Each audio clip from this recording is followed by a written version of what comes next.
Buenas noches, alumnos. ¿Qué tal? ¿Cómo están? Señorita delegada, por favor, me confirma que se me puede escuchar. Buenas noches, ingeniero. Sí se lo escucha. Perfecto. Muy bien.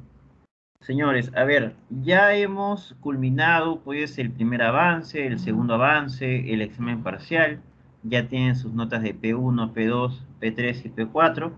Las únicas notas que estarían restando sería la del examen final y la del trabajo final. Como bien saben, el trabajo final lo tienen que presentar el último día de clase, ¿no? Por el Moodle. Se va a crear en el último módulo, en el Moodle, la entrada para que puedan ahí pasar su archivo por Turnitin hasta cierta fecha. Y ahí ya la última versión es la que se va a tomar en cuenta para la evaluación. Eso se va a generar entre esta y la próxima semana. Y luego viene ya el examen final, pues que es la exposición del trabajo y la respuesta a las preguntas de conocimiento que se va a hacer en dicho examen, que es lo que tiene en realidad la mayor puntuación en la evaluación. ¿Ok? A partir de ahora, pues ya no hay puntos o mejor dicho, debe haber participaciones en la clase, obviamente, pero ya no hay más puntos para avances o para subir notas de exposiciones porque eso ya pasó, eso solamente da para el primer y segundo avance. Las participaciones que hay de ahora en adelante es para aprender, ¿no? Porque no todas las participaciones deben basarse solamente en una nota, sino para aprender, para saber más, ¿no? Igualmente aquellas personas pues que realmente participan y aportan, sí las toman en cuenta en caso, no sé, les falte medio punto, 0 punto y algo, ¿no? Lo puedo tomar en cuenta por su dedicación y aportación al curso, ¿no? Pero si hay una persona pues que le falta 0,05, así le falte 0,05 y no participa, no viene a clase, no resuelve los casos, pues así le falte 0,05 no se le va a apoyar porque no ha habido evidencia de mayor interés por el curso. Tengan eso en cuenta. Bien, ok, dicho esto, entonces vamos a comenzar con la clase de hoy. Hace poco acabo de justamente dictarlo en la otra sección, vamos a ver esa clase. Vamos a hacer pausas como siempre para poder resolver preguntas, ¿no? Y también mencionarles de que solamente nos queda 3 clases teóricas, la del día de hoy, la del sábado y la del próximo miércoles. Y después de eso, pues lo único que vamos a hacer son casos. Vamos a realizar casos sobre evaluación de proyectos hasta el último día de clase. Ok, hoy día lo que vamos a ver es las inversiones en un proyecto y las fuentes de financiamiento. El día sábado vamos a ver el tema de construcción de flujos de caja, que es muy importante para los casos y también para sus trabajos. Y el próximo miércoles vamos a cerrar la teoría con la evaluación de proyectos. Bien, entonces vamos a comenzar. Esperen un momento, por favor.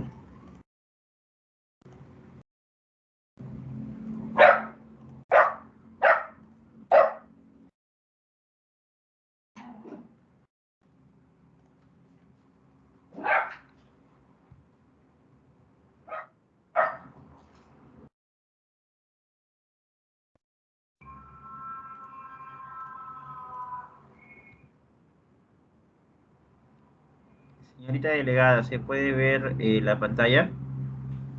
Sí, ingeniero. Perfecto. Bien, vamos a comenzar.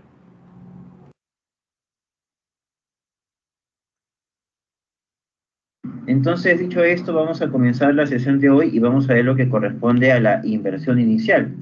¿Qué es la inversión inicial? Pues es justamente el esfuerzo de capital, ¿no?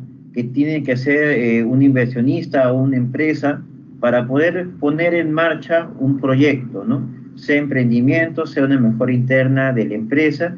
Y dentro, pues, de este esfuerzo de financiero, económico que tiene que hacer la empresa para el proyecto, pues se encuentra, el fin de estos es el poder adquirir diferentes activos, tanto tangibles como intangibles, ¿no?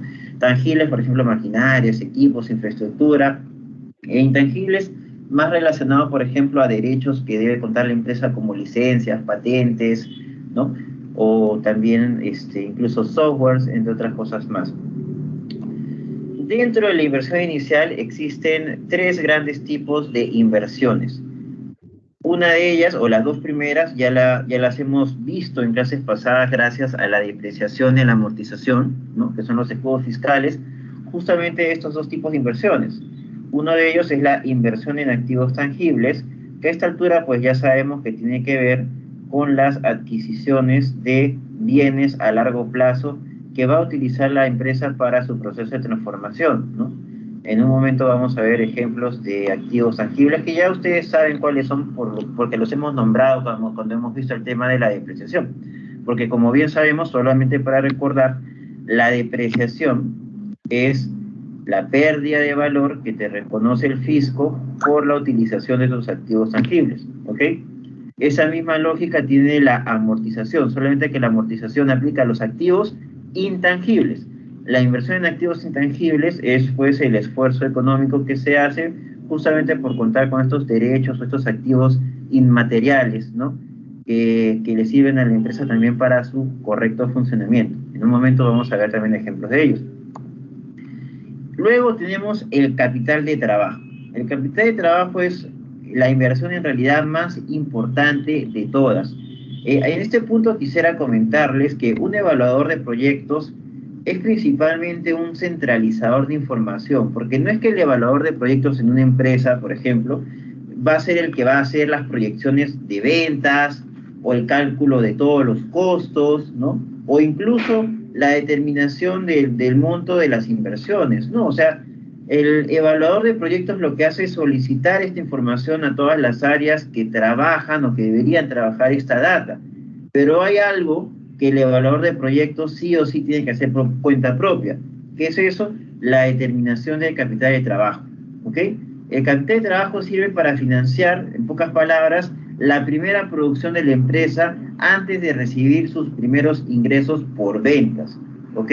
O sea, el capital de trabajo sirve para financiar la primera materia prima, la primera mano de obra directa, ¿no? Entre otras cosas más que son necesarios pagar, ¿no? Porque bien sabemos que desde el primer momento no es que vamos a cobrar, ¿no? Inclusive si vendemos desde el primer momento, no es que necesariamente nos van a dar el efectivo en ese instante. Posiblemente tengamos que dar créditos y todo ese tiempo que damos crédito al cliente, igual tenemos que asumir nuestras responsabilidades del corto plazo, ¿no? Como pagar materia prima, como pagar a los colaboradores, ¿no? Entonces, para poder asumir ese esfuerzo o esa obligación, pues tenemos que contar con un fondo que permita pagarlo hasta que podamos cobrar nuestros productos o servicios vendidos. Ese fondo, también llamado fondo de maniobra, es el capital de trabajo. ¿Ok? Eso es capital de trabajo. Y ya vamos a ver también en un momento cómo es que se calcula. En eso principalmente nos vamos a centrar el día de hoy, porque existen tres métodos para calcularlo, pero principalmente nos vamos a centrar en dos de ellos, que son los que más aplican para su tipo de investigación.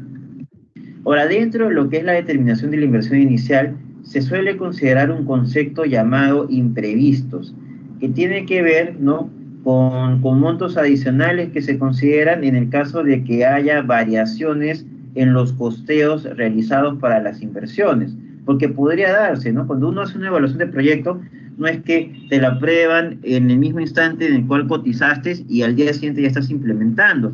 Es probable que pase un tiempo hasta que recién se pueda ejecutar, y ese tiempo que va a transcurrir, pues muchas cosas pueden pasar, ¿no? Por ejemplo, si parte de estos activos se compran del extranjero en moneda extranjera, el tipo de cambio puede cambiar como está sucediendo ahora, y eso va a afectar pues obviamente el costeo que yo he hecho, ¿no? Muchas cosas pueden ocurrir, entonces se considera un porcentaje de imprevisto sobre la base de toda la inversión como para maniobrar aumentos, ¿no?, que se puedan dar en el transcurso del tiempo hasta antes de la ejecución. Normalmente se suele tomar entre 5%, ¿no? Entre 1 y 5% es lo que se suele tomar. Mayor es el porcentaje cuando más está asociado este costeo a factores externos como el tipo de cambio, por ejemplo, o la inflación. ¿Ok? Bien. Ahora vamos a ver los ejemplos de los activos o de los diferentes tipos de inversiones, ¿no? Por ejemplo, en activo tangible, perdón, ejemplos de inversiones en activos tangibles vendrían a ser la adquisición del terreno, bueno, la infraestructura es tanto el terreno como el edificio, ¿no? O sea, infraestructura es terreno más edificio. las construcciones, las instalaciones o reparaciones del local de negocio, porque incluso las reparaciones también son inversiones en activos tangibles, ¿no? Inclusive hacer un mantenimiento total de un equipo para poder aumentar su eficiencia o por lo menos llevarla a su estado inicial también es una inversión. La adquisición de maquinarias, de herramientas y equipos, obviamente, son también inversiones en activos tangibles. Los mobiliarios, ¿no? Muebles y enseres diversos. Otros que no están aquí, por ejemplo, son también los vehículos, los procesadores de datos, etcétera, ¿no? Por otro lado, las inversiones en activos intangibles podrían ser la publicidad inicial para el lanzamiento del negocio, los costos de puesta en marcha de la empresa o también llamados gastos preoperativos, ¿no? Que son las pruebas previo al funcionamiento de la empresa, la capacitación y o entrenamiento de personal, los estudios previos del proyecto, como lo que ustedes están haciendo, ¿no? Que como hemos mencionado, si bien es cierto, teóricamente vendrían a ser costos hundidos, igual nosotros los vamos a considerar dentro de la inversión en intangibles.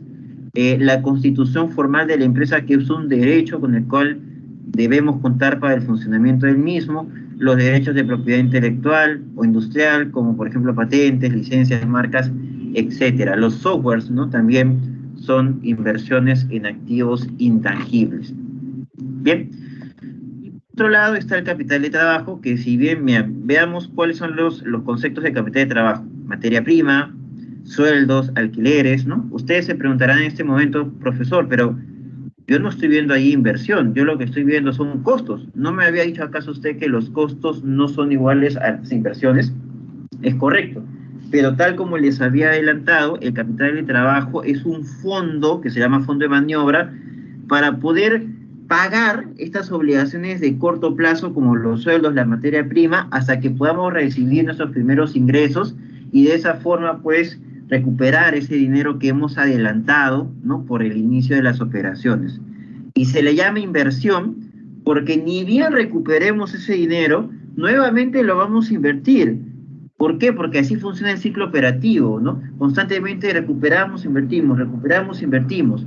Entonces, como ese dinero, ese capital de trabajo, va a permanecer invertido hasta el final de la evaluación del proyecto, es por eso que se le denomina inversión, porque es a largo plazo.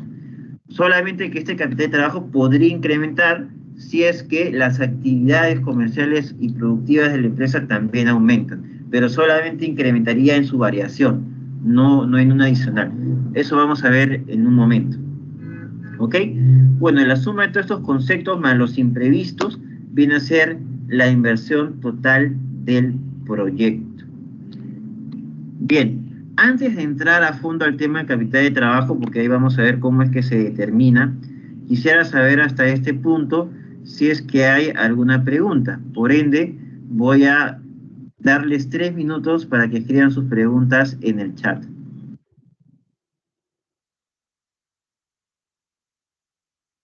Muy bien, tienen 3 minutos para formular sus preguntas en el chat. Si no formulan alguna pregunta o no hay participación, ojo que lo voy a tener en cuenta. Voy a comenzar a de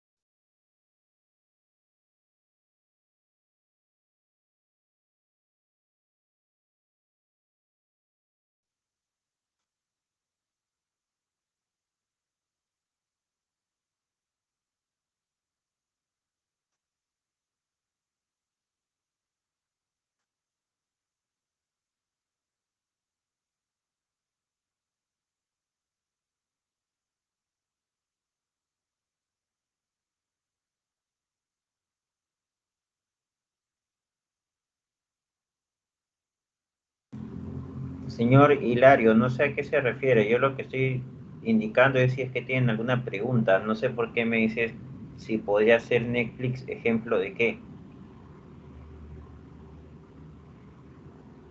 Yo estoy preguntando si alguien tiene alguna duda de lo que se ha explicado hasta este momento.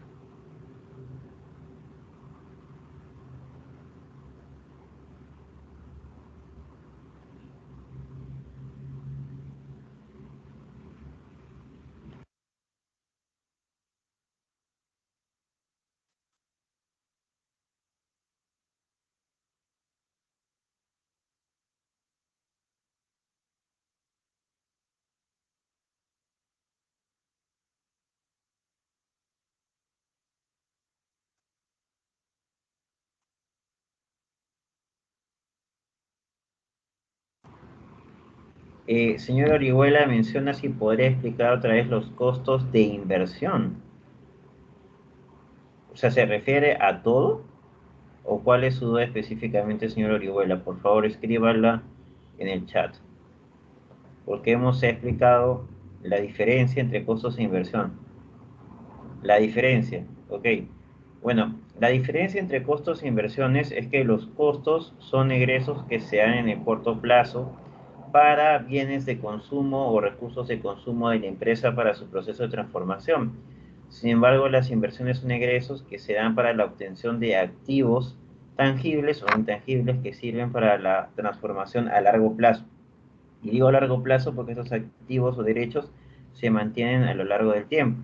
Respecto al capital de trabajo, si bien es cierto, el capital de trabajo incorpora conceptos como materia prima, sueldos, no es porque el capital de trabajo sea un costo, sino porque el capital de trabajo implica tener un fondo previo a la operación que me permita cubrir esas obligaciones de corto plazo hasta que yo pueda cobrar, porque no es que el primer día que opero yo ya tengo ingresos, ¿no? Va a pasar un tiempo hasta que yo pueda cobrar y durante ese tiempo pues yo tengo que cumplir con pagar la materia prima, tengo que cumplir con pagar los sueldos. Entonces ese dinero es un dinero con el que tengo que contar antes de comenzar a generar ingresos para poder mantener las operaciones. Y eso es la inversión en capital de trabajo. Por eso se le llama también fondo de maniobra. Bien, ¿hay alguna pregunta adicional?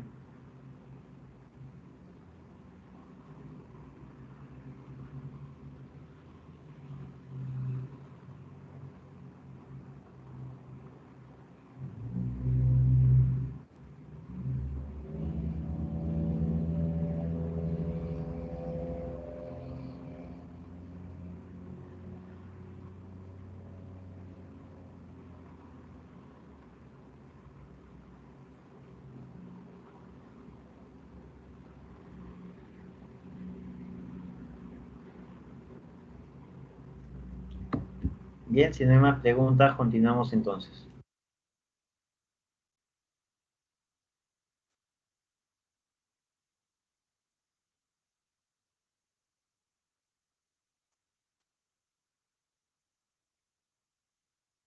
Así que el producto de las proyecciones de venta es de que se pueden tipos de activos que ver, por ejemplo, o la planificación. Inicia la primera, correr una cierta compañía, ¿ok? De trabajo. Se puede ver el. Voy a proyectar el Excel. Señorita delegada, ¿me confirma cuando se pueda ver el Excel, por favor? Ya se puede visualizar, ingeniero. Perfecto. Bien, primero vamos a explicar el esquema del capital de trabajo, ¿ok? Esto es el ciclo de conversión de dinero, se llama este esquema. Aquí podemos ver, por ejemplo, que digamos que recién comenzamos una compañía, ¿ok? Entonces, desde el periodo cero, compramos materia prima, ¿bien? Pero cuando compramos la materia prima, pues pueden transcurrir una cierta cantidad de días hasta que llega el lote comprado, ¿no? Entonces digamos que pasan 15 días y aquí llega la materia prima e inicia la primera producción. Digamos que terminamos la primera producción con todos los lotes que se han determinado por los pedidos, ¿no? O la planificación de la producción que se ha determinado en 15 días, ¿no? Entonces en 15 días más tenemos el producto terminado listo, inventariado, ¿no? Sin embargo, nuestro equipo comercial recién pueden vender todo ese lote de producto terminado dentro de 10 días más. Pero para venderlo ha tenido que acordar con el cliente darle un crédito de 30 días, es decir, el cliente puede pagar después de 30 días, entonces recién aquí se cobra. Por otro lado, los proveedores nos han dado 15 días, ¿no?, de crédito para pagarles. Entonces, ¿cuánto tiempo dura todo esto desde que compro la materia prima hasta que cobro? Son en total 30, 40, 70 días. Y solamente tengo 15 días de crédito para mí. Por ende, estos 55 días, ¿cómo lo voy a cubrir? Porque yo no cobro hasta aquí y tengo 55 días donde tengo que asumir mis responsabilidades de corto plazo. ¿Ok? Esos 55 días se le llama periodo de desfase. Y ese periodo de desfase hay que cubrirlo con capital de trabajo, llamado también fondo de maniobra, que es lo que les mencionaba, ¿no? Es el efectivo que debo de tener al inicio de la operación para poder asumir mis obligaciones de corto plazo hasta que yo recién pueda cobrar. ¿Ok? ¿Y qué pasa cuando cobro? Cuando cobro lo recupero. No, porque después otra vez tengo que invertir, porque todo este ciclo de conversión de efectivo se repite todos los días. Entonces, este ciclo, cuando tú cobres, lo vas a volver a invertir, lo vas a volver a invertir, lo vas a volver a invertir. ¿Y cuándo voy a poder recuperar mi dinero? En el último periodo de evaluación, porque en el último periodo de evaluación ya no tienes que volver a invertir, solamente cobrar. ¿Ok? Ahora, ustedes dirán, profesor, pero este fondo de maniobra que usted menciona, este capital de trabajo, permanece fijo en el tiempo. La base, el capital de trabajo inicial, normalmente permanece fijo, pero cada periodo puede aumentar un determinado monto dependiendo del nivel de actividad de la empresa, porque si la empresa comienza a vender más productos, entonces el ciclo se va a repetir, pero en mayor cantidad de consumo. Porque si yo vendo más productos, tengo que comprar más materia prima, ¿ok? Tengo que producir más. Por ende, mis costos van a aumentar. O sea, el periodo de desfase se puede mantener, pero si yo vendo más, mi capital de trabajo también va a aumentar por el mayor uso de recursos. ¿Ok? Entonces, ¿cómo calculo el capital de trabajo? Pues hay tres métodos. Está el método contable, está el método del periodo de desfase y un tercer método que no vamos a ver porque no es necesario para los proyectos que están haciendo, pero que se llama el método del máximo déficit acumulado. Igual vamos a hablar un poco de ello, pero nosotros nos vamos a centrar en el método contable y en el método del periodo de desfase. ¿Ok? Ahora, yo les hago una pregunta. ¿Necesariamente todas las empresas necesitarán capital de trabajo? ¿Todos los tipos de modelo de negocio necesitan capital de trabajo? A ver, quiero que me respondan eso en el chat y lo argumenten con un ejemplo. ¿Ok? Un ejemplo. O sea, díganme un ejemplo de una empresa o de un modelo de negocio que no necesita capital de trabajo y por qué. Bien, les voy a dar unos 3 minutos para que coloquen sus respuestas en el chat.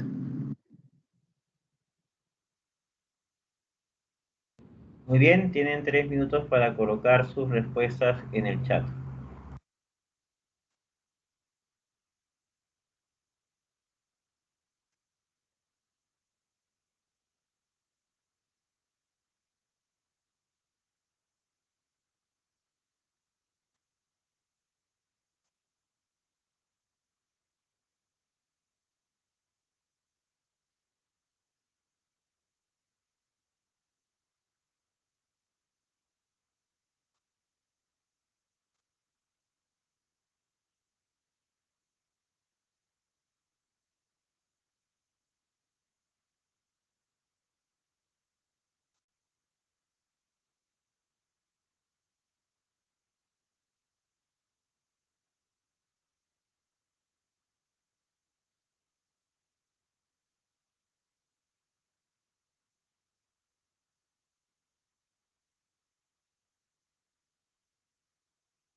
Bien, vamos a leer los ejemplos mencionados por sus compañeros. La señorita Leslie Luis dice, no todas las empresas, por ejemplo, los modelos de negocio que tengan suscripciones o membresías mensuales o anuales, como clubes o academias, ya que tienen pagos adelantados. Eh, claro, más que todo cuando son, digamos, empresas que recién van a iniciar, ¿no? Pero que no han comenzado con la construcción de nada, ni con la contratación de empleados, y solicitan suscripciones con mucho tiempo de anticipación o membresías con mucho tiempo de anticipación, pues estas sí no necesitan capital de trabajo porque de alguna forma se financian incluso con sus clientes, ¿no? De acuerdo, la señorita Leslie Luis, muchas gracias por su participación. En un segundo.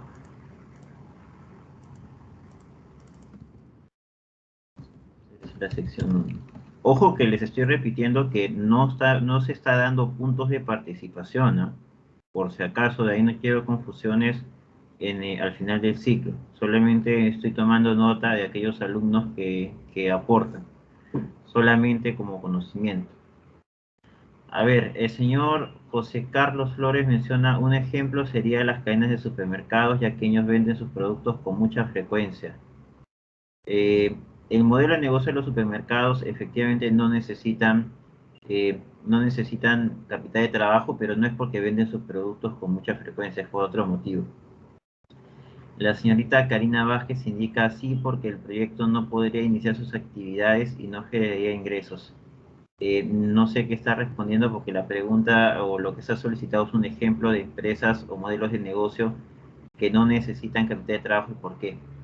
El señor Kelly y Susan Ibar menciona las ventas por supermercados. Ellos venden productos a concesión, las empresas exponen sus productos y esos supermercados ganan una comisión. Ya, pero eso no explica por qué no necesitan modelo de negocio. El señor Daniela Paza indica una empresa de servicio que vende inmediatamente su servicio prestado en un intervalo de tiempo, periodo de fase igual a 0, pero ¿como cuál? Porque acuérdate que hasta que no venda ni un servicio, pues tiene que asumir sus responsabilidades o obligaciones de corto plazo. El señor Sebastián Nauincopa menciona sería un modelo de negocio que implique el talento humano, es decir, enseñar alguna materia o ser anfitrión de eventos. El capital sería mínimo. Bueno, pero eso no sería pues una empresa, eso sería una persona que hace exposiciones o conferencias. El señor Richard Arevalo menciona no se podría sin capital de trabajo. Ya, la pregunta era en qué casos, en qué modelos de negocio se podría trabajar sin capital de trabajo.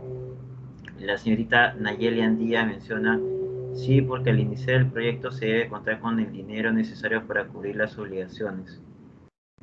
No, hay empresas que no necesitan capital de trabajo. El señor Brian Pumasupa menciona un ejemplo de modelo de negocio sería de una empresa de servicio de prevencionista, ya que ellos al comienzo no tendrían que dar un capital. Claro, pero necesitan personal al cual tienen que pagar hasta antes de cobrar, ¿no? Bien, eh, los ejemplos que han dado son interesantes, pero en realidad, pues, aquellas empresas que no necesitan capital de trabajo son aquellas que principalmente se financian de sus clientes o de sus proveedores, ¿no? De tal manera que no le es necesario, al tener tanto crédito, no le es necesario pues tener un fondo de maniobra previo para asumir sus obligaciones de corto plazo. Bien, vamos a continuar viendo el video para ver justamente bajo qué esquema se da esta posibilidad.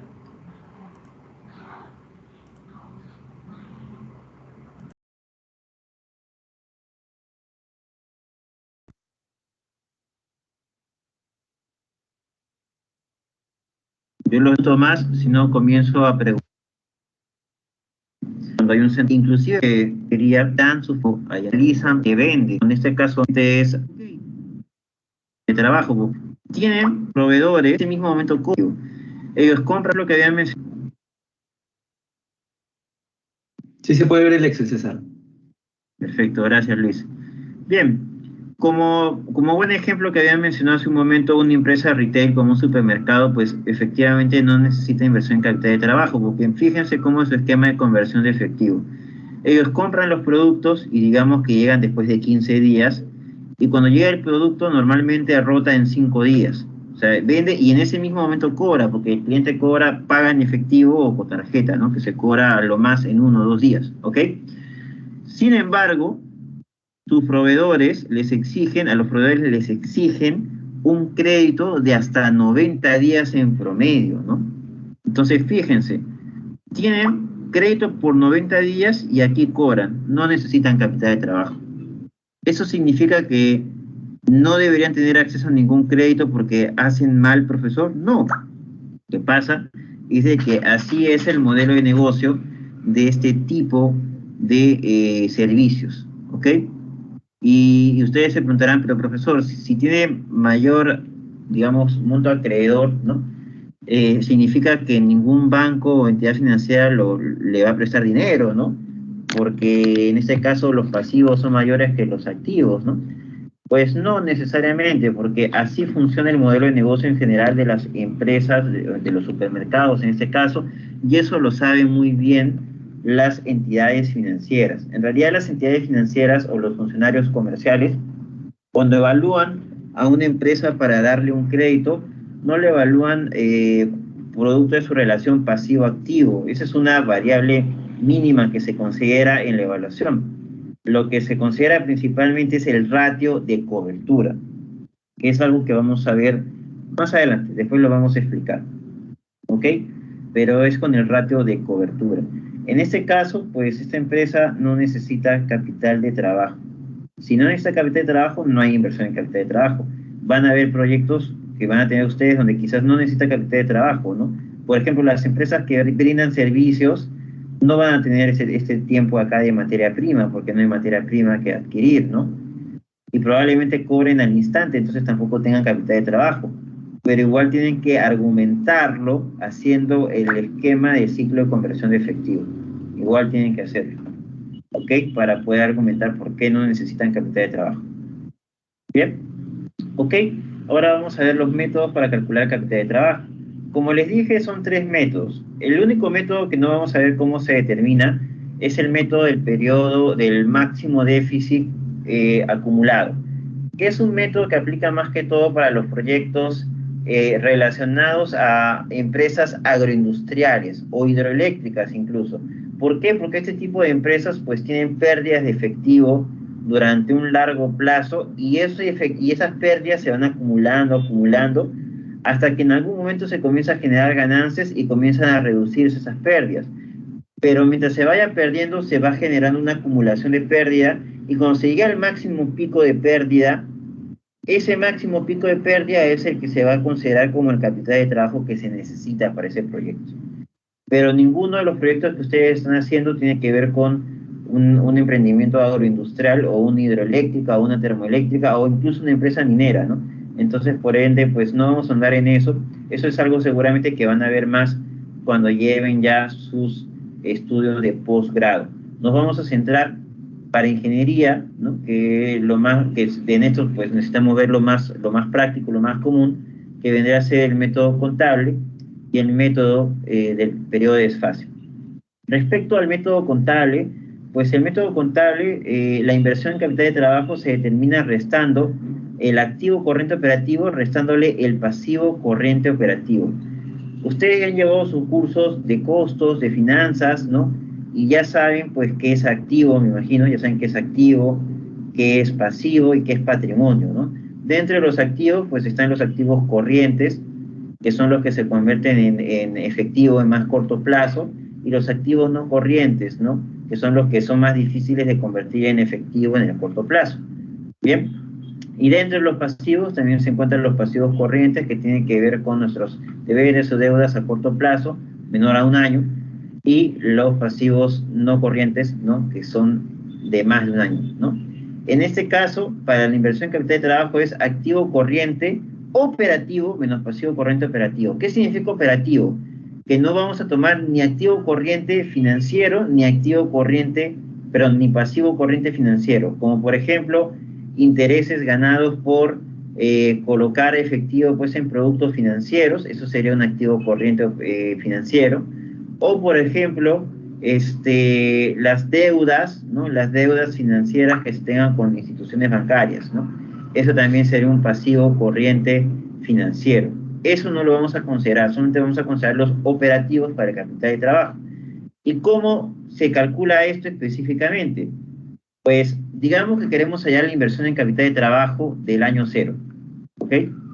Digamos que queremos hallar la inversión en capital de trabajo del año cero.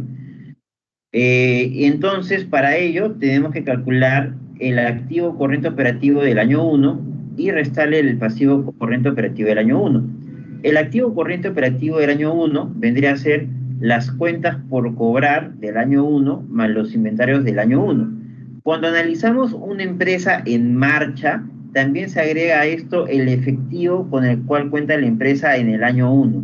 Sin embargo, nosotros no lo estamos considerando porque nuestro proyecto no es de una empresa en marcha, sino es de una empresa nueva, de un emprendimiento, y por lo tanto, pues no hay efectivo proyectado todavía, ¿no? Entonces solamente tomamos las cuentas por cobrar y los inventarios del año 1. Ya a eso se le resta el único pasivo corriente operativo que se tiene al inicio, que vendría a ser el saldo por pagar a los proveedores en el año 1. ¿Ok? ¿Cómo calculo las cuentas por cobrar del año 1? Pues divido los ingresos por ventas del año 1 entre 365, que son los días del año, y eso me va a dar los ingresos promedio por día. Eso lo voy a multiplicar por los días de crédito que le doy al cliente, es decir, cuántos días le doy al cliente hasta que me pueda pagar, hasta que yo pueda cobrar, ¿ok? Ese debería ser el cálculo de las cuentas por cobrar del año 1. En el caso de los inventarios del año 1, el cálculo será el costo operativo del año 1 sobre 365, que me daría el costo operativo promedio por día, y eso se multiplica por los días que permanece en inventario, ¿no? En promedio, los bienes que vende la empresa. Profesor, pero mi proyecto es de un servicio, yo no tengo inventarios, no hay problema, entonces no consideras esta parte de inventarios. Ahora, ¿qué es el costo operativo? Pues para el cálculo de capital de trabajo, el costo operativo vendría a ser los costos de ventas más los gastos operativos, ¿ok? Sin considerar depreciación ni amortización. O sea, no se considera aquí gastos no desembolsables. Solo se considera, en todo caso, material directo, mano de obra directa, costos indirectos de fabricación, gastos de ventas y gastos de administración, ¿ok? Ahora, ¿qué pasa si yo tengo, en vez de días de crédito al cliente, lo tengo en meses? Entonces, acá ya no sería sobre 365, sino sería sobre 12, porque 12 son los meses del año, y acá por la cantidad de meses. O sea, es cuestión de convertir al equivalente en el periodo que estamos analizando. ¿Ok? ¿Y cómo calculo el saldo por pagar a los proveedores? Pues sería igualmente tomar el costo operativo del año 1 entre 365 para hallar el costo operativo promedio por día, ¿no? Y eso se multiplica por los días de crédito que me da el proveedor, es decir, hasta cuántos días me da el proveedor para poder pagarle. Así determino cada uno de estos valores, sumo estos dos y le resto esto, y eso me va a dar el capital de trabajo del año 0. Ahora, en el año 1 también habrá capital de trabajo, obviamente, ¿no? Porque como les había dicho, el capital de trabajo es una inversión que yo recupero y vuelvo a invertir, recupero y vuelvo a invertir hasta el último periodo de evaluación. Entonces, cuando yo quiera calcular la inversión en capital de trabajo del año 1, voy a calcular nuevamente estos tres datos de aquí, pero tomando, ¿no?, como dato, no la información del año 1, sino la información del año 2, porque siempre se toma la información de un año después, porque acuérdense que es un fondo de maniobra el que estamos calculando un monto que tenemos que tener por anticipado para pagar nuestras obligaciones del siguiente periodo. ¿Ok? Entonces, para calcular la inversión en capital de trabajo del año 1, será la suma de las cuentas por cobrar del año 2, más los inventarios del año 2, menos el saldo por pagar a proveedores del año 2. ¿Ok? Cuando yo haga mis flujos de caja, yo voy a poner este concepto de inversión en capital de trabajo. En el año 0 va a ir mi cálculo total de capital de trabajo que he determinado aquí para el año 0, ¿ok? Pero cuando yo quiera colocar el capital de trabajo en el año 1, yo no voy a colocar todo este monto de aquí. ¿Por qué motivo? Porque este monto de aquí ya incorpora el capital de trabajo que yo he calculado del año 0. Porque acuérdense que este es un capital que yo invierto, recupero y vuelvo a invertir. O sea, no voy a volver a considerar un monto que ya consideré. ¿Qué es lo único que voy a considerar en los flujos de caja para el año 1? Pues la diferencia entre el capital de trabajo del año 1 y el capital de trabajo del año 0. Es decir, el incremental, el adicional. O sea, después de el capital de trabajo del año 0, los siguientes años en los flujos de caja solo se colocan los incrementales, los adicionales, solamente los incrementales. El incremental del año 1, por ejemplo, ¿cómo calcularía el incremental del año 2? Sería el capital de trabajo del año 2 menos el capital de trabajo del año 1, o el capital de trabajo del año 2 menos el incremental de capital de trabajo que hay en el año 1 y el capital de trabajo del año 0. Esa es otra forma. Pero después del año 0 se colocan solamente incrementales en los otros años en lo que es inversión en capital de trabajo. ¿Ok?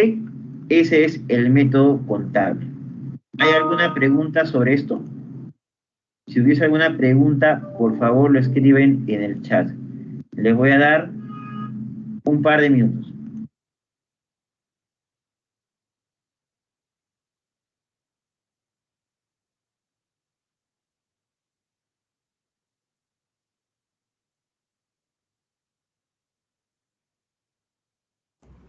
Muy bien, alumnos, tienen un par de minutos para colocar sus preguntas, si es que las hubiera, en el chat.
A ver, el señor Orihuela menciona si se podría tomar 360 días como año financiero. En realidad, por defecto, les menciono que tomen 365, pero si ustedes justifican que es una empresa, digamos, que no es que trabaje las 24 horas todos los días, como normalmente es una empresa de producción, pues puede utilizar en su trabajo de proyecto 360. Pero cuando hagamos los casos, por defecto 365, a menos que en el caso se indique otra cantidad de días. Bien, si no hay más preguntas, entonces continuamos.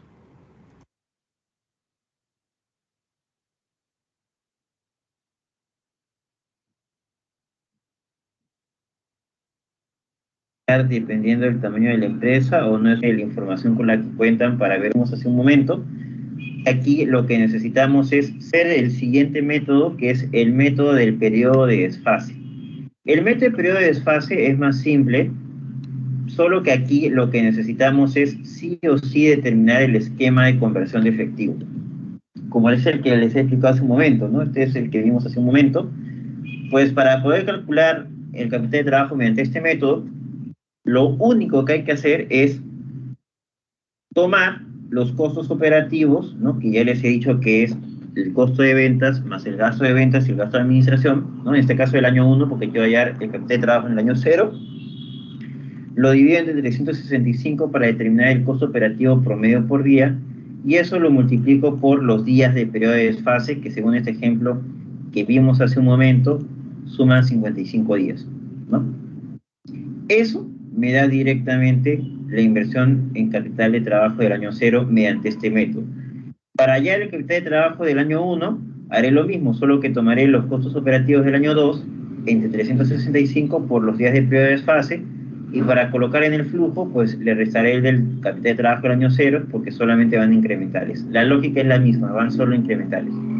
Como se dan cuenta, este método de periodo de desfase es más sencillo y práctico de hacer, y lo pueden hacer en su trabajo del curso, siempre y cuando hagan primero, pues, el ciclo de conversión de efectivo. O sea, tienen que hacer su esquema primero, ¿no? O sea, el esquema adaptado a su modelo de negocio, ¿no? Para poder argumentar y justificar estos días de periodo de desfase y recién ahí aplicar este método, ¿no? O pueden utilizar este método, que es el método contable, que es un poco más largo, pero es información que también ustedes deben tener por sus proyecciones, ¿no? ¿Ok? Entonces, cualquiera de los dos métodos sirve. Cuando veamos los casos, vamos a hacer de ambos métodos. Así que no se preocupen, que vamos a ver ejemplos de estos. Bien. Ok. Eso es todo respecto al cálculo del capital de trabajo. Y ahora vamos a volver a la PPT. Señorita delegada, ¿me confirma cuando se pueda ver la presentación, por favor? Ya se visualiza, ingeniero. Perfecto. Bien, ahora vamos a ver lo que corresponde al financiamiento, ¿no? Ya hemos visto cuáles son los tipos de inversiones iniciales que se necesitan. Ahora vamos a ver cómo es que se financia esta inversión. Cuando hablamos de financiamiento, pues estamos hablando de las fuentes de recursos monetarios, ¿no?, que necesitamos para poder adquirir estos activos tangibles e intangibles, pues, que necesitamos para la operación del proyecto, ¿ok? Y existen dos fuentes de financiamiento: fuentes internas y fuentes externas. Las fuentes internas tienen que ver con el autofinanciamiento, ¿ok? Lo más común es las aportaciones propias de los inversionistas. ¿Qué es lo que ustedes van a utilizar? O sea, el aporte propio, ¿ok? ¿Cuánto invierten por primera vez para poner en marcha el proyecto, para poder adquirir los activos que se necesitan? Pero cuando la empresa ya está en marcha, hay otras fuentes también de autofinanciamiento, como lo son, por ejemplo, el no cobrar los dividendos y reutilizarlos en inversión para la empresa, o también, por ejemplo, en vender activos con los que ya cuenta la empresa, pero que no necesita en ese momento y que quiere venderlos para tener mayor liquidez para seguir financiando proyectos, ¿ok? Esos son tipos de financiamientos internos que se tienen, pero el que ustedes van a utilizar para su proyecto es básicamente el de aportación propia de los inversionistas, ¿ok? Y luego tenemos las fuentes de financiamiento externas, que como su nombre eso lo dicen, pues son aquellas fuentes que vienen de otras entidades, ¿no? Como por ejemplo puede ser a través del mercado de capitales o a través del crédito, que es donde nosotros más hemos visto en el curso de gestión financiera. Cuando hablamos de mercados de capitales, pues estamos hablando de la bolsa de valores, estamos hablando, por ejemplo, de la adquisición de bonos, ¿no? O, perdón, de la emisión de bonos, ¿no? Cuando una empresa, por ejemplo, necesita financiamiento externo para sus proyectos, pues normalmente lo que hacen es emitir bonos, ¿no?, que son unos papeles que le dan derecho a los compradores a poder recibir, pues, un determinado interés por esos papeles, ¿no? Entonces, por ejemplo, no sé, la empresa, digamos, a ver qué puede ser, la empresa Campomar, no sé, emite bonos por 300 millones de soles. ¿Qué significa eso?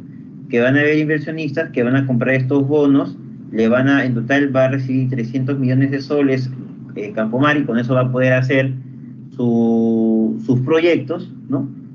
Pero luego tiene que pagarle intereses por esos bonos, ¿no?, a los compradores, y luego ya pagarles, después del plazo establecido, pagarles ya el íntegro del dinero que les dieron por esos bonos, ¿no?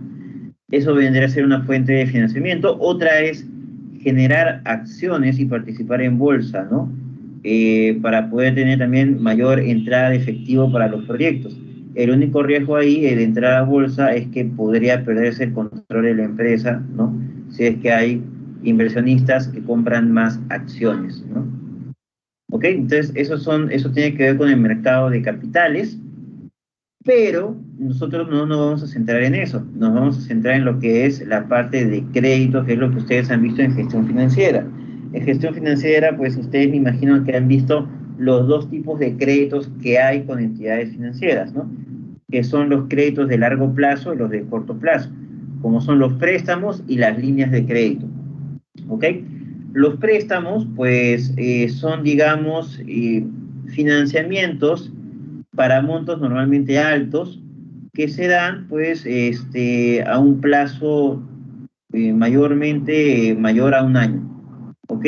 Normalmente los préstamos, pues, son más de un año, son 2, 3, 4, 5 años a una determinada tasa, y en nuestro país es muy común que las cuotas sean siempre constantes, ¿no? Existen diferentes modelos de cronogramas de pagos, ¿no? Que ustedes deben haber visto en sus cursos de gestión financiera. En nuestro caso, en nuestro país, mayormente los cronogramas son por cuotas constantes, ¿ok? Por otro lado, las líneas de crédito son como tarjetas, ¿no? Como las personas naturales tienen tarjetas, las líneas de crédito son como tarjetas para empresas para poder, pues, comprar cosas con crédito en el corto plazo. El único problema es de que los intereses de estas líneas de crédito son mucho mayores que las de un préstamo, ¿no? O sea, ustedes saben que la tasa de interés de una tarjeta es mucho mayor que la de un préstamo. Lo mismo aplica para las empresas, ¿no? Entonces, me imagino que ustedes se preguntarán, ¿y entonces por qué las empresas piden líneas de crédito? ¿No sería mejor solamente pedir préstamos? Pues lo que pasa es que las líneas de crédito te permite hacer compras rápidamente cuando lo necesitas, ¿no? A diferencia de los préstamos que hay que solicitarlos y esperar hasta que te los aprueben y te los desembolsen, ¿no? En cambio, las líneas de crédito son como tarjetas que las usas en el momento en el cual lo necesites, solamente que son más caras, ¿no? Porque tienen mayor tasa. Bien. Ahora, quiero hacerle una pregunta a ustedes, chicos. A ver, para ver qué tan bien han aprendido su curso de finanzas, ¿no? De gestión financiera. La pregunta es la siguiente. Para una empresa, ¿es bueno o es malo endeudarse? No estoy hablando de sobreendeudarse, sino endeudarse. Para una empresa, ¿es malo o es bueno endeudarse? ¿Qué dicen ustedes? A ver, los leo en el chat y por favor escriban con su argumento. No solamente me pongan es bueno, es malo. No, argumenten. Para una empresa, ¿es bueno o es malo endeudarse? ¿Y por qué? Y vuelvo a repetir, no estoy hablando de sobreendeudamiento, estoy hablando de solamente endeudarse. A ver. Muy bien, por favor coloquen sus respuestas en el chat.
A ver, acá hay algunos comentarios. El señor Sebastián Novincopa menciona, es bueno por el historial financiero porque brinda un respaldo para futuros préstamos, ¿ok? Pero no va tanto por ahí. Es bueno ya que implica inversión.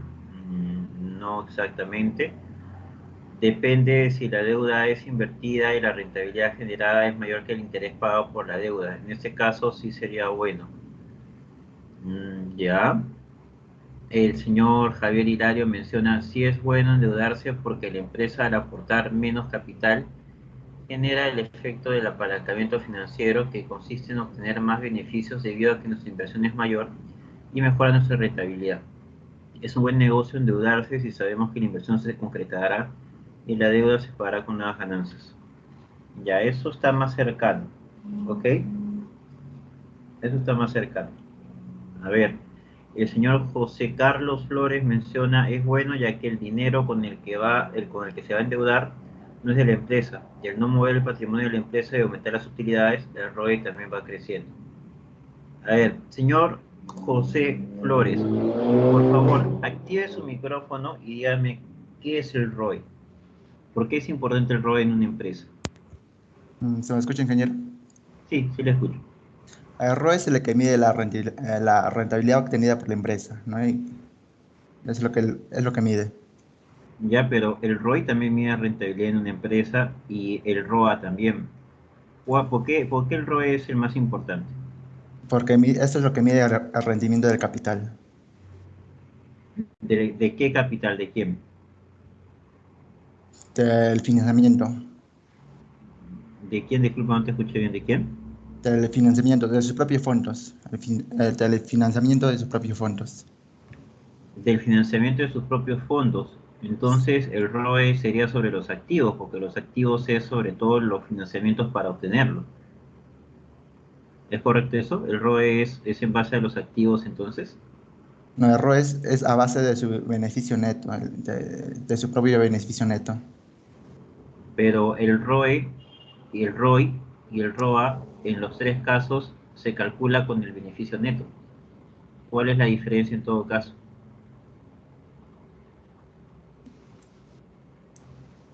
Mm, sería que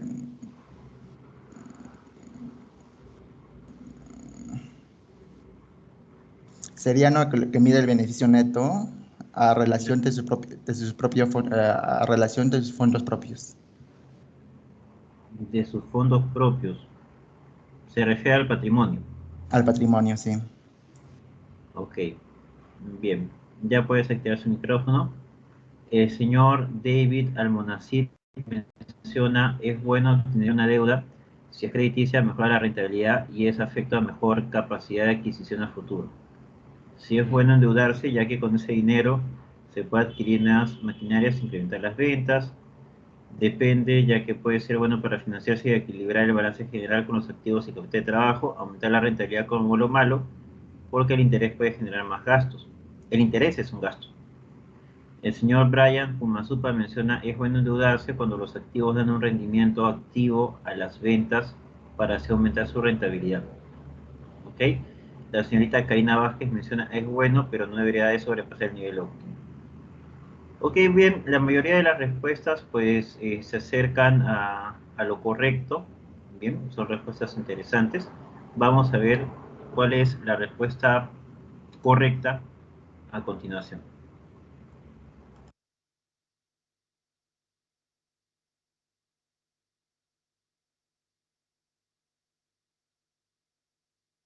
Dice por los beneficios que ofrece. A ver, antes de eso, ¿cómo se calcula el ROE? ¿Y qué es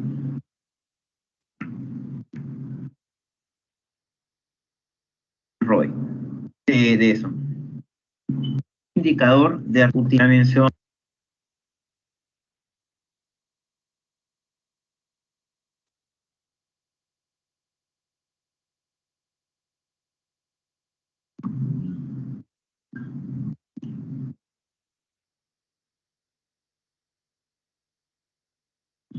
A ver, acá mencionan beneficio neto sobre patrimonio. Es un ratio para medir la rentabilidad de la empresa, beneficio neto sobre patrimonio. Ok.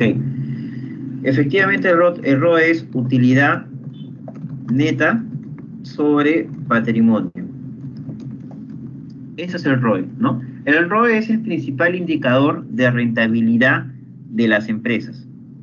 ¿Por qué es el principal indicador de rentabilidad de las empresas? Porque el patrimonio es el dinero que aportan los inversionistas. Y en una empresa, ¿para qué estamos? Para hacer más ricos a los inversionistas. Ese es el principal fin que tiene una empresa o es el principal fin que debemos tener los colaboradores de una empresa, hacer más ricos a los dueños de la empresa, es la verdad. ¿Por qué? Porque ellos son los que han invertido el capital para el mismo. Entonces, a los inversionistas el indicador de rentabilidad que más les interesa es el ROE. ¿Ok? Utilidad neta, ¿cómo rinde la utilidad neta respecto al patrimonio? Es decir, a lo que ellos han invertido. Bien. Ahora, ustedes saben, ¿no?, que los activos son iguales, uy, ¿qué pasó? Aquí está, al pasivo más el patrimonio, ¿es así? Eso ya lo debemos saber. Los activos son iguales al pasivo más el patrimonio. ¿Bien? Ok. ¿Qué pasa si el pasivo, por ejemplo, el activo, por ejemplo, es 100, ¿no? Y el patrimonio es, el pasivo, perdón, es 50 y el patrimonio es 50. Ya, tenemos eso. ¿Ok? Si este fuera el caso, digamos que la utilidad neta de un año, ¿ok?, es, digamos, 10 y el patrimonio en ese mismo año es 50. ¿Ok? Por lo tanto, ¿cuánto sale esto?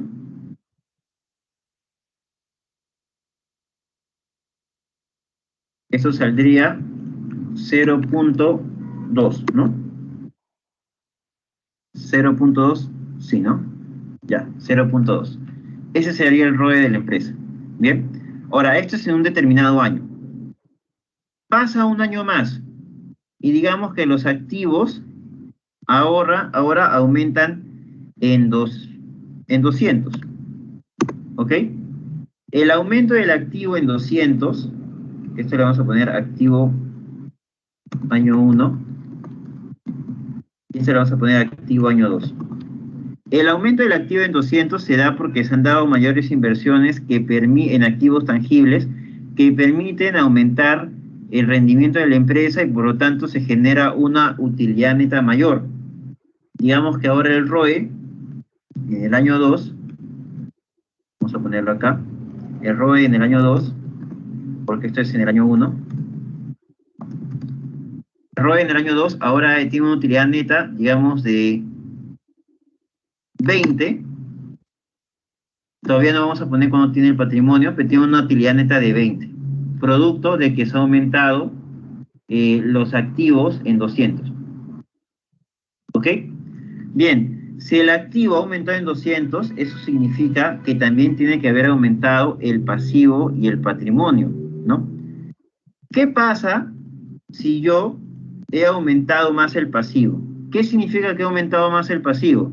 Significa que me he endeudado más.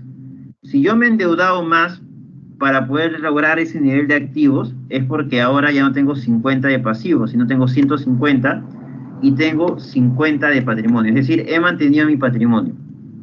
Si he mantenido mi patrimonio para aumentar mis activos, perdón, si he aumentado mis pasivos para aumentar mis activos, manteniendo mi patrimonio, cuando yo calcule el ROE, el patrimonio va a seguir siendo 50. ¿No es así? Y gracias a este aumento de activos, he mejorado mi utilidad neta. ¿Cuánto es el nuevo ROE? El nuevo ROE será 0.4. ¿Es mejor que el año 1? Sí. ¿Y por qué es mejor que el año 1? Porque he aumentado mi utilidad neta. ¿Y por qué he aumentado mi utilidad neta? Porque he aumentado mis activos. ¿Y cómo he aumentado mis activos? Aumentando mis pasivos y manteniendo mi patrimonio. Es por eso que mi ROE sale mayor. ¿Y qué significa que mis pasivos hayan aumentado? Que me he endeudado más. Pocas palabras, vuelvo a repetir la pregunta. ¿Es bueno o malo para una empresa endeudarse? Ahora, ¿qué piensan? Es bueno, ¿no? Es bueno para una empresa endeudarse porque te estás endeudando con un dinero que no es tuyo, que tiene menor valor que tu propio dinero porque tú tienes mayor riesgo y por lo tanto tu tasa de oportunidad es mayor que la del banco. Y al no mover tu patrimonio y aumentar tus utilidades, estás aumentando tu ROE, que es lo que más le importa a los accionistas de la empresa. Por eso sí es bueno endeudarse para una empresa, pero no me malinterpreten. Es bueno endeudarse, pero no sobreendeudarse. Esa es otra cosa. ¿Ok? Endeudarse hasta donde me lo permite el ratio de cobertura. Y eso es lo que vamos a ver en un momento. ¿Ok? Hay un límite hasta el cual se puede financiar o se debe financiar una empresa. Mientras no pase ese límite, pues me conviene endeudarme para poder aumentar mi ROE. ¿Ok? Bien, chicos. Listo, pues me imagino que ya deberían saberlo por su curso de gestión financiera. Si no lo sabían, pues ahora lo saben. Bien, voy a compartir nuevamente la PPT. Señorita delegada, ¿se puede ver la PPT?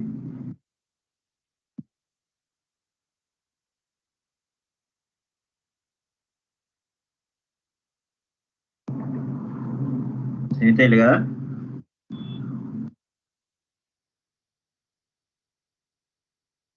Sí se puede visualizar, ingeniero. Perfecto, muchas gracias. Bien, entonces, pues estos son los tipos de financiamiento. Acá está un poco de lo que les decía, ¿no? Que en fuentes de financiamiento interno, pues para empresas nuevas siempre es el aporte de los socios, pero para empresas que ya están en funcionamiento pueden ser las utilidades reinvertidas, los dividendos, ¿no? Que no los cobran, sino los reinvierten, o la venta de activos que ya no son útiles para la empresa y que pueden generar efectivo para financiar proyectos. Y en lo que son financiamientos externos, pues están los créditos bancarios, que pueden ser las líneas de crédito o los préstamos. En préstamos es en lo que nos vamos a enfocar porque es lo que más hemos visto en el curso de gestión financiera. Inclusive también los proveedores podrían ser fuentes de financiamiento, ¿no? Como en los casos que hemos visto de los supermercados, ¿no? Que prácticamente se financian de sus proveedores, ¿no? Bueno, al final lo que nosotros debemos hacer es mostrar en el proyecto, ¿no? En el estudio que ustedes están haciendo, cuánto de la inversión inicial corresponde al aporte propio, ¿no? De los inversionistas, de los socios, y cuánto corresponde a un préstamo o crédito bancario. Bien, y acá viene la gran pregunta. Profesor, ¿y cómo determino hasta cuánto como máximo me puedo endeudar? ¿No? Es la gran pregunta. ¿Cómo puedo determinar cuánto es lo máximo que me puedo endeudar? Pues eso lo puedo hacer a través del ratio de cobertura. Y eso es lo que les voy a explicar ahora y con eso vamos a finalizar la sesión del día de hoy. ¿Ok? Voy a mostrarles el Excel nuevamente. Señorita delegada, ¿me confirma cuando se ve el Excel, por favor? Ya se visualizó, ingeniero. Perfecto. El ratio de cobertura es un indicador muy importante que utilizan los funcionarios comerciales, los asesores financieros, para poder determinar hasta cuánto se le puede dar de crédito a una empresa, o inclusive si es que se le puede dar un crédito. ¿Ok? Me imagino que eso también les han explicado en el curso de gestión financiera, ¿no? El ratio de cobertura, ¿cómo se calcula? Es igual al EBITDA sobre el gasto financiero. ¿Ok? ¿Qué es el EBITDA? El EBITDA viene a ser la utilidad operativa más depreciación y más amortización. ¿Ok? O sea, utilidad operativa contando la depreciación y la amortización. Eso es el EBITDA. Bien. Y al EBITDA hay que dividirlo entre el gasto financiero para poder hallar el ratio de cobertura. ¿Y qué es el gasto financiero? El gasto financiero es el interés que se paga por un préstamo. ¿Cómo se calcula? Pues es bien simple. Es la tasa del préstamo por el préstamo en sí. Nada más. O sea, el monto del préstamo por la tasa del préstamo. Eso viene a ser el gasto financiero. ¿Ok? Entonces, en una empresa, digamos, relativamente nueva, no muy conocida, los expertos financieros, pues, toman como referencia para poder darle un crédito que tenga una calificación de BBB, ¿ok? Y una calificación de BBB significa que su ratio de cobertura debe ser igual o mayor a 4, ¿ok? Entonces, para poder acceder a un préstamo, o para tener una economía, unas finanzas saludables, tengo que tener esta clasificación y tener por lo menos este puntaje de ratio de cobertura. Entonces, ¿cómo yo voy a calcular cuánto es lo máximo que me puedo financiar? Simplemente reemplazando los datos de la ecuación, ¿ok? Y lo vamos a hacer de esta forma. Sabemos que el ratio de cobertura es igual a EBITDA sobre gasto financiero. Sabemos que mi ratio de cobertura tiene que ser como mínimo 4. Entonces, en ratio de cobertura le vamos a poner 4. ¿Ok? El EBITDA es un dato que ustedes ya deberían calcular en su trabajo, porque ustedes deben saber cuánto es su utilidad operativa, su depreciación y su amortización. Supongamos que su EBITDA es de 5.000. Y eso lo dividimos entre el gasto financiero, que es el préstamo por la tasa de crédito, siendo la tasa de crédito un dato que ustedes pueden obtener de la SBS. ¿Ok? Porque en la página de la SBS hay datos acerca de cuáles son las tasas de crédito promedio en el mercado, por tiempo y por tamaño de la empresa. Así que eso lo pueden encontrar tranquilamente en internet. ¿Cuál sería la incógnita? El préstamo. Si este es el mínimo de ratio de cobertura que debo obtener, entonces esto va a ser el préstamo máximo que puedo obtener. ¿Ok? Entonces la incógnita va a ser el préstamo máximo que puedo obtener. Despejo las variables y me sale que en este caso lo máximo que me puedo endeudar es 6.250 soles. Si la inversión inicial de mi proyecto es de 10.000, significa que el aporte propio será la diferencia, ¿no? Será 10.000 menos 6.250, es decir, mi aporte propio tiene que ser como mínimo 3.750 y mi préstamo como máximo 6.250 según el cálculo de esta ecuación. ¿Se dan cuenta? Así es como puedo determinar yo cuánto es lo máximo que me puedo prestar. Bien, chicos, eso es todo lo que quería explicarles el día de hoy. No sé si tienen alguna pregunta, alguna consulta. Ya entramos a la parte de las preguntas. Si desean pueden levantar la mano o pueden escribir sus preguntas en el chat. A ver, el señor. Muy bien. A partir de ahora pueden hacer sus preguntas, cualquier duda que tengan. Pueden levantar la mano para poder activar el micrófono o escribir sus consultas en el chat.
Bien, veo que no hay preguntas. Igualmente, les pido por favor aprovechar ese tiempo para reunirse con sus compañeros de grupo y avanzar el trabajo final. No falten por favor a la clase el día sábado, porque vamos a ver el tema referido a la construcción de flujos de caja, que es importantísimo para la resolución de los casos y también para sus proyectos. Y el próximo miércoles, tendremos nuestra última clase teórica antes de comenzar a ver solamente casos. Muy bien, eso sería todo. Muchas gracias, buenas noches.